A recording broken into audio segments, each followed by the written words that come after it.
Romains chapitre 8. Il n'y a donc maintenant aucune condamnation pour ceux qui sont en Jésus-Christ. En effet, la loi de l'Esprit de vie en Jésus-Christ m'a affranchi de la loi du péché et de la mort. Car chose impossible à la loi, parce que la chair la rendait sans force, Dieu a condamné le péché dans la chair, en envoyant à cause du péché son propre Fils dans une chair semblable à celle du péché, et cela, afin que la justice de la loi fût accomplie en nous, qui marchons non selon la chair, mais selon l'Esprit. Ceux en effet qui vivent selon la chair s'affectionnent aux choses de la chair, tandis que ceux qui vivent selon l'Esprit s'affectionnent aux choses de l'Esprit. Et l'affection de la chair, c'est la mort, tandis que l'affection de l'Esprit, c'est la vie et la paix.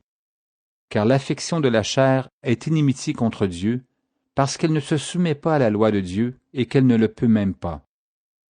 Or ceux qui vivent selon la chair ne sauraient plaire à Dieu.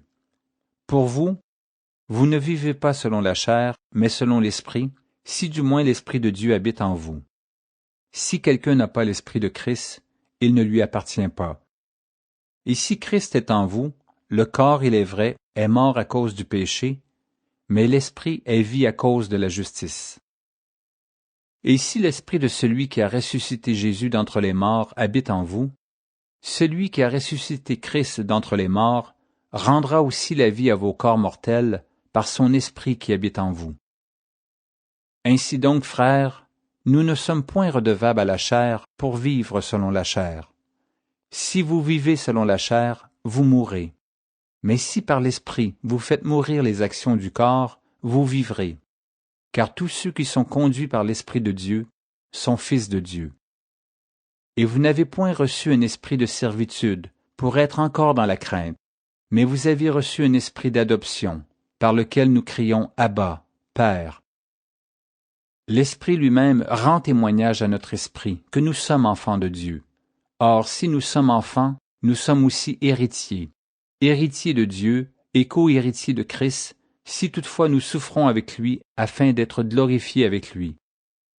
J'estime que les souffrances du temps présent ne sauraient être comparées à la gloire à venir qui sera révélée pour nous.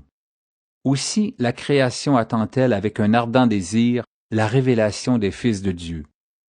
Car la création a été soumise à la vanité, non de son gré, mais à cause de celui qui l'y a soumise, avec l'espérance qu'elle aussi sera affranchie de la servitude de la corruption pour avoir part à la liberté de la gloire des enfants de Dieu.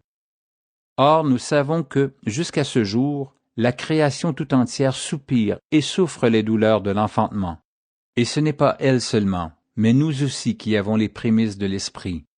Nous aussi nous soupirons en nous-mêmes en attendant l'adoption, la rédemption de notre corps.